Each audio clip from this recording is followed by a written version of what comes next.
10 ఏళ్ల పాలనలో బీఆర్ఎస్ రాష్ట్రాన్ని దోచుకుని అప్పులపాలు చేసిందని భువనగిరి పార్లమెంటు కాంగ్రెస్ అభ్యర్థి చామల కిరణ్ కుమార్ రెడ్డి అన్నారు. అందరినీ కలుపుకొని పోవడమే కాంగ్రెస్ పార్టీ గొప్పదనమని అన్నారు. ప్రజాపాలన కోసం ప్రగతి భవన్ గేట్లు బద్దలు కొట్టి ప్రజాభవన్ గా మార్చిన ఘనత సీఎం రేవంత్ రెడ్డిదని తెలిపారు. ప్రజలకు మేలు చేసే దిశగా కాంగ్రెస్ పాలన మొదలైందని అన్నారు. మొన్న జరిగిన అసెంబ్లీ ఎన్నికల్లో బీఆర్ఎస్ ను తరిమికొట్టిన కాంగ్రెస్ కార్యకర్తలు ఇప్పుడు బీజేపీని ఖతం చేయాలని చామల కిరణ్ కుమార్ రెడ్డి అన్నారు. కష్టపడి పనిచేసిన ప్రతి కార్యకర్తను కాంగ్రెస్ గుర్తిస్తుందన్నారు.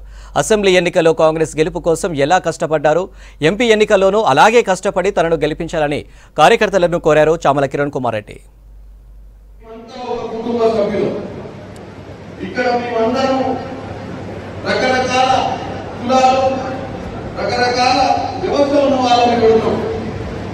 కాంగ్రెస్ పార్టీ గొప్పతనం అందరినీ కలుపుకోకపోవడం, అందరితో కలిపి అందరికీ ప్రాధాన్యత ఇవ్వడమే కాంగ్రెస్ పార్టీ ఒక గొప్ప లక్ష్యం. కానీ ఈరోజు కొంతమంది కొన్ని కుట్ర శక్తులు భారతదేశ వ్యాప్తంగా కూడా మన వ్యవస్థను విచ్ఛిన్నం చేయడానికి ప్రయత్నం చేస్తున్నారు. మన ప్రభుత్వం 10 ఏళ్ల తర్వాత కాంగ్రెస్ ప్రభుత్వం వచ్చి ఎన్ని దినాలు అయిందా అంటే 150 రోజులు అయింది. 150 రోజులలో మన మంత్రులు, మన ముఖ్యమంత్రి, మన ఎమ్మెల్యేలు రాత్రి పగలు పనిచేస్తున్నారు మన బంగారు తెలంగాణను సాధించుకోవడానికి. ప్రజాపాలన పెట్టి మీ అందరూ చూసి మీ ఊళ్ళలో ప్రజల దగ్గర మనం అప్లికేషన్ తీసుకొని ఎవరు దేనికి అర్హత ఉందో తెలుసుకొని అన్ని పథకాలను ఇంప్లిమెంట్ చేసే ఒక ప్రక్రియతో ముందుకెళ్తున్నాం. కాబట్టి మన పాలన మీద మనకు నమ్మకం ఉంది. మనం ప్రజల దగ్గరికి పోయి మన పాలన గురించి చెప్పుకోవాల్సిన అవసరం ఉంది. అంటే ప్రజల కోసం పాలన అందించే విధంగా కాంగ్రెస్ మొదలైంది. ఇక్కడ తెలంగాణ వచ్చినాక మనం ప్రజల మధ్యకి పోతాం, ప్రజలు మన దగ్గరికి వస్తారు. మననే మీరు గెలిపించారు. ఇప్పుడు పార్లమెంట్ ఎన్నికలు ఉన్నాయి నెల్లూరులో.